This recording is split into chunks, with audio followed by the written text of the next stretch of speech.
Hello everyone, let's have some music, and let's actually no, I'll use Safari for this.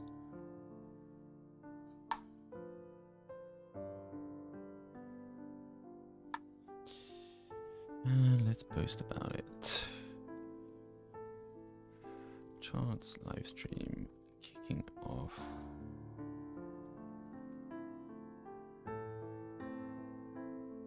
All right. Let's give it a second to get out there, and let me type GM, the most important thing, of course. And I guess it's time to get started. So let me take down the music, and welcome to the daily NFT market health analysis with me, Daniel Tanner, aka Swombat, where we look at the state of the market. Yeah, I mean, it's an interesting market today. We're going to look at also like what's happening in the NFT market, but we're first going to do a little bit of a detour around crypto, because a lot of interesting stuff is happening there. And interestingly, like not necessarily that huge an amount of impact on NFTs. Actually, maybe let's do a little bit of NFTs first. So I've said before that, you know, I expected it to start going back down, and that's why it is happening, although it's not happening as sharply as I expected, or rather on the market health index, it's not happening as sharply as I expected. If you look at the bar charts, you can see that the drop is actually quite sharp, and it's probably going to be back at these levels fairly soon, within a day or two, probably by Monday. Like everywhere, there's this kind of drop. It is not quite as sharp as I expected it to be. And it's actually interesting that given what's happening in crypto, there isn't a kind of rebound and increase again of like I would expect another spike of volume. But maybe like, I don't know, like I wonder if maybe the NFT market has already capitulated. Let's jump in now and have a look actually at the crypto space. And I'm curious what it's doing actually right now. So if we switch to this version, and I increase this to here, and let's go and have a look at what's going on with Bitcoin. Not on the weekly, but on the... Actually, let's start with the weekly. Why not? So if we look on the weekly thing, one thing we'll note is that we are getting, like, this is going to be, like, especially there's one more day, like a day and a half left here. We're definitely getting one of those big capitulation candles this week. I mean, this is about as much a capitulation candle as it can be. I expect it to sort of like go back up a little bit tomorrow, because there's usually an end of week rally, but who knows, maybe it's going to go the other way.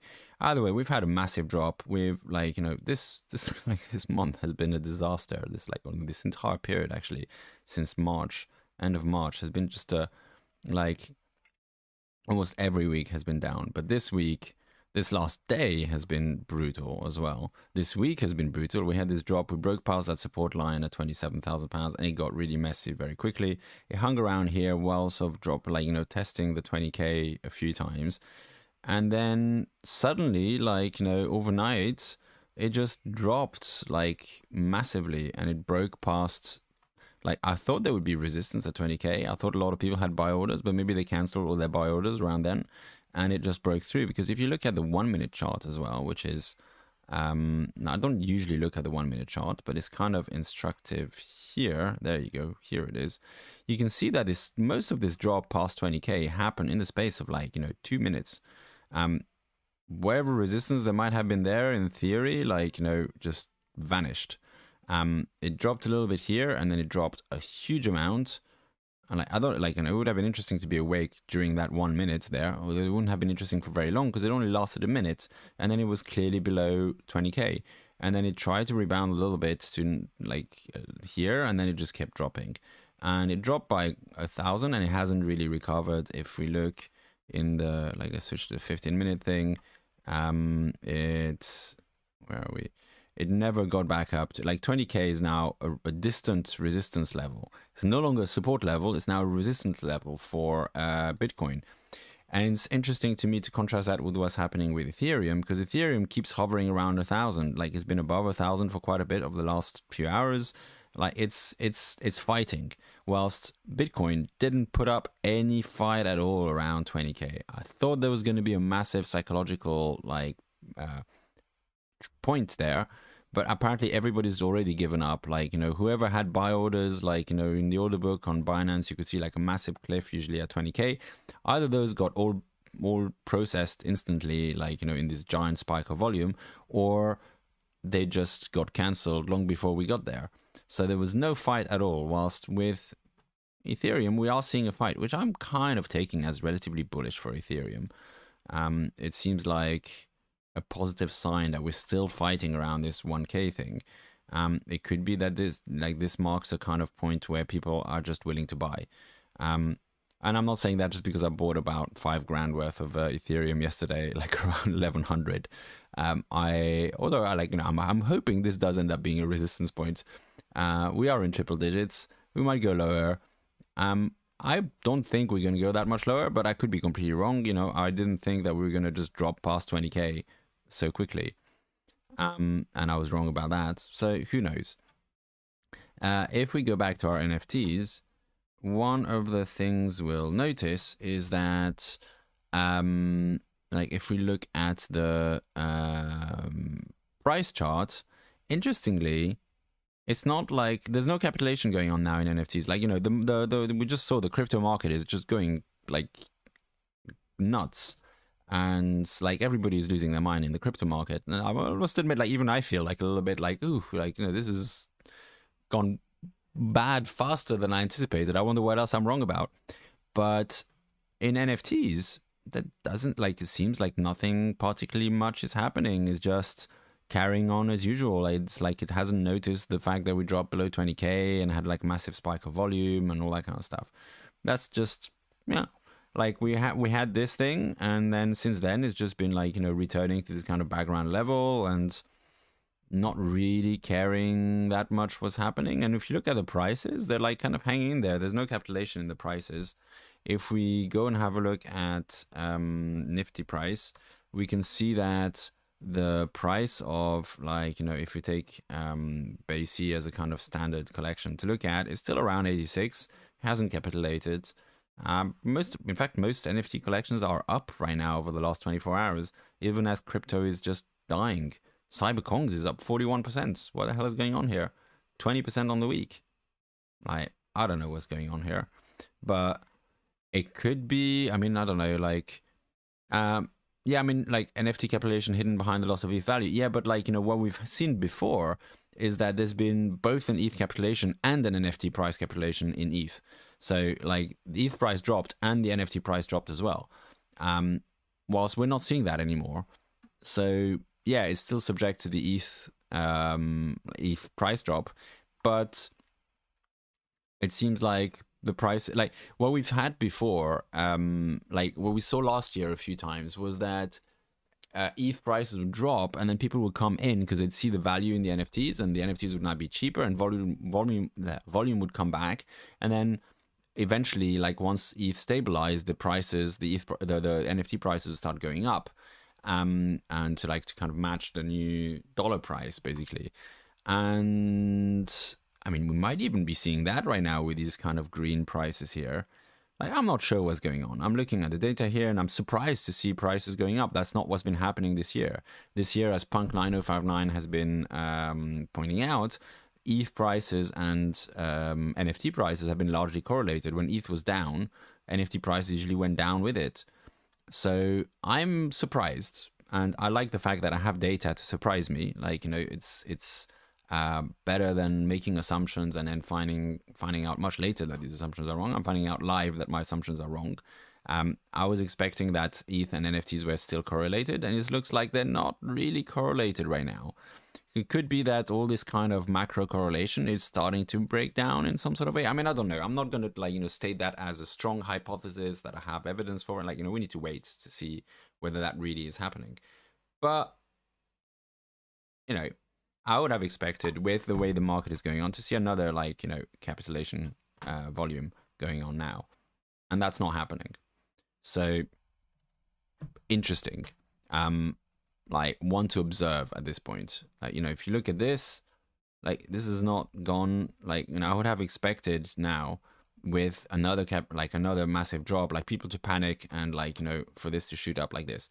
People are not panicking. maybe all the people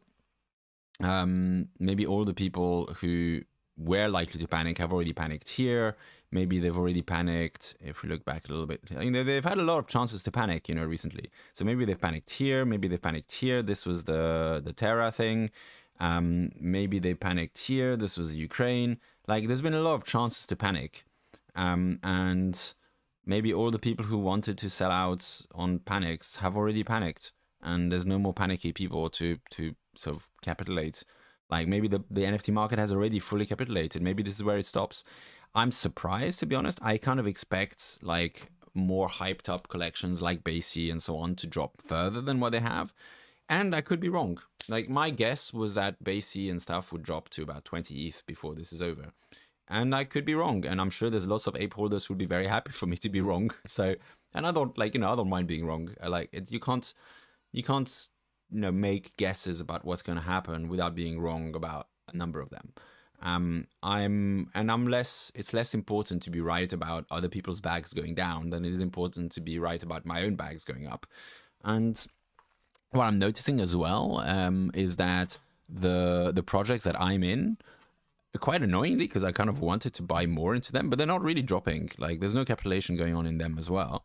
Like, they're still hovering in the same area. Like, if I drag my Flawed Ape here, like, they're still hovering. I mean, Crypto Coven is the one that has dropped more, and I kind of wish I really wish I'd sold it back when it was at 3 ETH. I mean, that's yeah, that was a mistake looking backwards. I mean, it's completely de-risked. I got my money back out of it, and that's still worth, like, I don't know, 2-3 ETH or something, which is like probably $50 at today's price.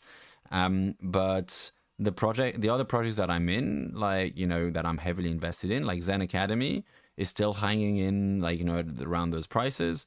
It's not dropping. Like, I was hoping to load up some more. I've only got like 27 of them now. I bought a few more around here, and like, I'd like it to drop some more so I can buy some more, because I'm very long-term bullish on it. Enigma Economy is continuing to, like, largely be very okay, drop to 0.15 here, but like, it's a very rational project. Curious Addies has, like, I accumulated some as well. It kind of drops slowly, but it's still, like, it's a very narrow range. Like, this chart makes it look like it's a massive drop, but that's actually like between 0.13 and 0.103. Like, it's basically a 0.03 drop. That's not very much over, like, the kind of things that we've had happening. You're saying 333 are super cheap now. So how much are 333? Well, they're still 8.5. That's not super cheap. I mean, I bought mine for 3.33, right? Although at the time, Ethereum was rather higher than it is now. So it was more like $10,000 at the time, whereas right now it's more like, well, it's still about $10,000 basically. It's about $8,000. Like, so Curious Addies is doing all right. Meta Angels is continuing to hold that 0.1 thing. Like, every time it looks like it's going to drop below 0.1, some people or when it drops briefly, people buy it back up, and so it's holding that. And that's basically it for, well, the hug is, yeah, still hovering around 0.6, 0.06, 0.07. Like, they're not dropping that much. And neither are the more expensive collections, I guess. So it's not just, me being very clever about my bags. It's yeah, like Zachary, you point out, VFriends, Llamas. Like, Llamas dropped to 2.2 for a while. Is back at 3, I think, right now. It actually went up overnight. It was 2.99 yesterday, and it's 3.0 this morning. So, like, people are just holding. No, not this. I want OpenSea. Well, actually, I can just click here. Llamaverse is at back to 2.99. It's at 3.33 now. It's gone up. Like, so I don't know. Like, something's going on. Not as I'd expect to see it happen, based on how bearish the market is. I mean, I've got, yeah, and with no supply. So if we click on buy now on Llamaverse, and obviously disclosure, all these projects that I've talked about, I'm invested in. I still have like 4 static llamas and 2 animated ones. So I'm very much in this project. 29? What's 29? Oh yeah, 29 listed. Yeah, so like 29 out of 4,000. There's not a lot of people selling their llamas, and there are still people buying. Like, it's not just people delisting them. If you look at the activity, there are people buying them at this price. Like, how frequently? Hold on. So like 40 minutes ago, 5 hours ago, 7 hours ago. Like, there's people buying them every couple of hours. So they are trading at this price, and they were at 2 point something, and they're now at 3 and 3.33 floor. And yeah, so I'm pleasantly surprised. I mean, I'm kind of like, if you talk to crypto people right now, it's the end of the world, kind of. If you talk to non-crypto people who like dabbling in crypto, it's even worse. I've got a friend who's like helped shake my confidence a little bit. He was like, well, because like I'm very confident about Ethereum and Bitcoin, because I think that as you can hear more about this in the podcast, that if you look at my latest threads, there's the link to the podcast, or if you already subscribed to the podcast on Apple or Spotify. Anyway, like my thesis is that this is a freight train heading to the future. There's nothing stopping it. It's a bit like back in 2001, there was a massive dot-com crash and people got wrecked and all that kind of stuff. But the fact was that the internet was coming and it was going to stay. It was not going anywhere. And to me, like at the time, that was entirely obvious. Like, it didn't even occur to me that somebody might say that, oh, the internet is not going to happen because this dot-com crash happened. And similarly today, I think like, yeah, digital property is on the way. I don't see a future where there isn't digital property. I also don't see a future where, that digital property has to be accounted for on some kind of database. I don't see it being sensible that the US government owns that database, or the French government, or the Russian government, or the Chinese government. Nobody will trust those people with digital property that's inherently global. I certainly don't see Microsoft or Facebook or even Apple or any of those companies being trusted with that either. So therefore, a decentralized ledger is by far the best social, not technical, social solution to this. And so like decentralized ledgers and digital property are kind of inevitable as far as I can tell. And my friend was like, yeah, okay, but you could be right about this. But what if, that happens, but that doesn't mean necessarily that the coins that you're holding go up? And I was like, oh shit, like, you might be right. You might be right. Maybe that happens, but Ethereum doesn't go back up above 1,000. I hope not. Like the crypto thesis is somewhat shaken in me at the moment. Not enough to stress me out, but enough to make me doubt myself a bit. And it's important to doubt yourself anyway. But as you know, if you follow me here, like what I invest in when I'm investing in NFTs is I'm investing in startups. And even if Ethereum doesn't go back up above 1,000, the projects that I'm invested in can still go up in Ethereum terms. Like you take I showed you that I'm invested in Zen Academy, for example. It's currently worth 0.25 or something. I'm pretty sure that will be worth a lot more in Ethereum terms at some point in the future. And whether Ethereum at that point is $500 or $5,000 doesn't really matter that much, basically, because I'm hoping for 10x multiples there. So whether it does make a difference, obviously, if Ethereum is at $5,000 versus 500, because that is a 10x multiple. But from this point on, for example, if it drops by 500, but the Zen Academy ends up being worth 2.5, that's still a 10x, which halved if Ethereum drops by half from here. That's still a profit, basically. So that's the way I look at NFTs, startup investments. If we have a quick look at the other indices, by the way, yeah, I'm not in New York City, so I'm certainly not coming for the New York City NYC NFT funeral. It's going to be cheerful. Either it's going to be very, very funeral-like, or it's going to be like everybody's just getting drunk to forget about the stock market. But no, I've got lots of travels going on this month, but not to New York. I'm going to Poland next week, and then I'm going to a festival in Spain called Nowhere, Bern, and then another festival in the UK called Secret Garden Party. So lots of things going on, but none of them involving New York. So looking at the other indices, they're not really that helpful right now. I mean, they look like they're holding up, which I'm kind of in two minds, where I'm like, on the one hand, I want to explain away this stuff and say, well, actually it's dropping, there's a trend that is dropping and stuff like that. On the other hand, I'm like, well, yeah, but do I trust my own indices? I don't know at this point. And I find this is not a point where like the indices, at least I'm not finding I'm not finding that I have a lot of conviction in these indices telling me exactly what is going on here. Like in normal times I might be like, okay, like we're seeing a recovery and then like it's kind of bouncing off the 7-day SMA, this is very bullish, blah blah blah, all that kind of stuff. Right now I'm like, well, yeah, but like the market is in such turmoil that I'm not sure if I trust this. But then again, it looks like whilst the crypto market is in turmoil, the NFT market is in not that much turmoil. Prices are holding up, like they're not dropping like too much, and we're seeing this pattern that volumes have increased and are somewhat they're trending down, and I expect this to continue to go back down. But maybe it's not going to go back down all the way down. Maybe this was the kick that the market needed, and this cheaper currency is the kick that the market needed to turn things around and start heading up. Maybe not that fast, but maybe it's gonna head up like this, or go like this and so like this and start sort of trending back up. Maybe this was the market bottom. I don't know. I'm looking at the indices the same as you are. This is the data that I have. There's going to be better data coming soon. I haven't, like yesterday, I ended up spending time sitting in the sun or lying in the sun rather than doing charts. And I encourage you to do that as well when there's sunshine. Today is raining here, so I'm going to be sitting here instead. And I've been a bit tired these days. I'm not sleeping enough. So my work has suffered.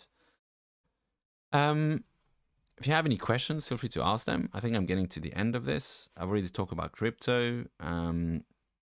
There's not much to talk about in terms of the stock market because, of course, it's closed on Saturday. But it's interesting that crypto dropped so badly. Let me switch to this. That crypto dropped so badly when actually yesterday, the Dow Jones, the Nasdaq did okay. They didn't drop so much. Like the FTSE had a bit of a drop on Thursday. Friday was actually relatively stable. The S&P is also like green, like with good volume as well. Like it seems to be having found some kind of bottom there. So I'm not sure why crypto decided it was time to just give up. Yeah, probably some sort of liquidations that happened because of Celsius or Three Arrows or that sort of stuff. And we don't necessarily know about all those things, but they just worked themselves out overnight and caused this where it just broke past 20,000. The annoying thing is that now 20,000 is going to be like a really tough resistance level to break, whilst before it was a kind of support level that was going to hold us up and maybe cause us to go back up. See, Ethereum is back above 1,000. It's really fighting that battle. I'm impressed by Ethereum's performance. I was expecting, because so much DeFi is denominated in Ethereum, so many DeFi protocols have Ethereum stuff. I was expecting this to collapse much more sharply than Bitcoin, like to amplify the Bitcoin effect. Instead, Bitcoin is the one that's had the more dramatic drop. I mean, no, in percentage terms, I think Bitcoin is a lower percentage, 6% versus nearly 8%. But in like in psychological terms, the fact that Ethereum is holding 1,000, is fighting around 1,000, is a positive thing. How critical do you think it is for NFT projects that people are leaving?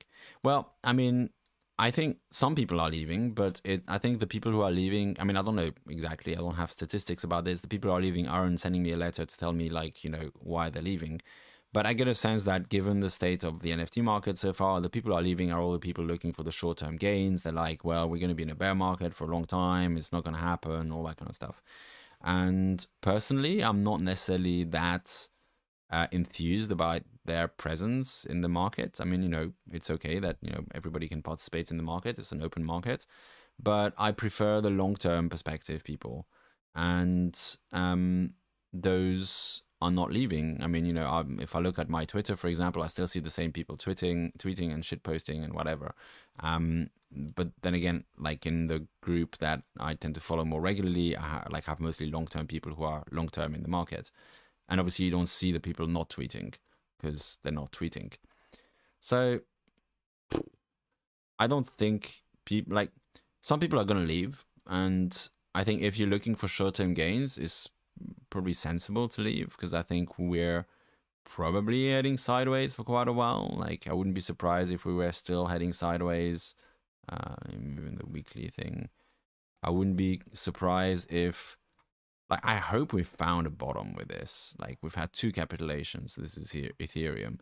I hope we found a bottom. We're going to sort of like go sideways for a while now, rather than keep drawing down some more. There's quite a bit of volume there in ETH. So maybe this is the point where it turns around. Like, last time we had this much volume was here back in May last year, and there it did mark a bottom. So, you know, this could be the next bottom that gets held based on the volume here. So yeah, like the crypto might be like in a kind of winter thing. It's unclear what's going to happen to NFTs. I think the era of like quick Ponzi gains might be over, and that would mean that a lot of those people who are looking for those might leave. But I think, you know, I've shared in my last threads that I think you can realistically expect 10 to 50x returns from NFTs because they are small businesses, and small businesses can offer those returns, not in a week, but over 6 months to 18 months. And to me, that's still an insanely positive amount of return. Like, there's no other asset class that can offer that kind of return other than small businesses. And NFTs give us a chance to invest in liquid small businesses.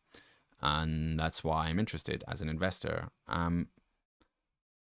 But a lot of people don't have the patience or the discernment to find those investments that have a chance to be there in 6 to 18 months, and then to wait for those investments to realize themselves. Like Llamaverse is now widely seen as, yeah, it's a great success story and so on. But Llamaverse like went down to 0.1 in November, and it took like 5 months to go back from that to like, you know, this the like to build up to a really like good amount, like when it launched the Llamaverse and so on. So it takes time to build stuff, and you need to give it time. If there aren't any other questions, I might I'll turn on the music first of all. And yeah, I mean, I hope people stay, like as in people who are interested in the long-term thing. Like, you know, if you're only here for the short-term profits, then yeah, it's probably better that you leave, because you're going to struggle to make those short-term profits. I love how, by the way, TradingView is showing me the scale that goes to minus 2,000 here. I think it's there to, like, you know, comfort me in the fact that, you know, at least we're not minus 2,000 ETH yet. Like, why is it showing me a negative scale for Ethereum? How can the Ethereum price go negative? It's like yeah, I'm puzzled why TradingView makes that choice. Anyway, if we get to minus 2,000 Ethereum, that's it. I'm bailing out. But yeah. I hope people stay and start building stuff. Like, that's the best way to make it in this space. Build stuff, get involved. Like, you know, if you were in 2001 in the dot-com crash, the best thing to do is not to just quit and say, well, fuck it, like, you know, I'm not going to follow this web thing and stuff. It's a fad. It's going to be over and stuff like that. But roll up your sleeves and get involved in web startups, and chances are, like, you know, they'll do all right because it's the future. Now, not every NFT startup is going to do all right, but, you know, you can keep shifting like between startups until you find one that you think has really good chances of making it. And, you know, that's how you make it. Like, investing is just one way to make it. Metashift. What's Metashift? Is it a collection called Metashift? I don't see it there. It's not obvious. Yeah. Cool. All right. Well, if there aren't any more questions, I guess I'll call it a day for today. I would wait another minute to see how the US markets open, but it is Saturday, so US markets aren't open. Oh, you're going to take a meta shift, right? 18 months returns is not interesting for hype-driven projects. Yes, absolutely.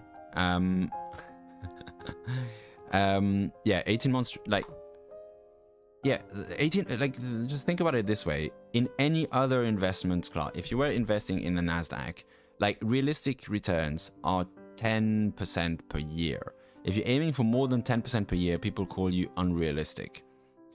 10% per year. Your bank account interest is like a few percent a year if you're lucky. Even yields on like, unsustainable Ponzi cryptos were like, in the 10-20% range. Startups can grow much faster than that. And sustainably so, like, the underlying asset is what's actually growing this fast, because like startup founders early on build an insane amount of value. Now it's very risky and you need to pick the right startups to invest in. And it still takes time. It's not like, in 10 days, that's just Ponzi hype bubbles. But over 6 to 18 months, a really good founder can really multiply the value of the money that they're given and build something really valuable. And they can also lose it all. And that's part of the risk. But the ones that, like, if you invest in enough of those that actually do make it, you can get your 10, 20, 30x returns from those. And because NFTs are liquid, you can actually exit those. Whilst with shares, you can't. You have no way to exit. And so the startup might do really well for the first couple of years and then die because of some unforeseen event at that point, and you'll never get your money back. So that's why I like NFTs. Anyway, have a wonderful... Here's your 3-digit alpha, Dickens's 998. You're gonna have to watch the stream from the beginning, I'm afraid, Dickens's. You came at the end again. Have a wonderful day. Take care. Enjoy your time. Get some rest if you're sleepy like me. And yeah, just relax. Remember, this is lies on a screen, right? And it's not worth getting stressed about. Bye bye. Take care.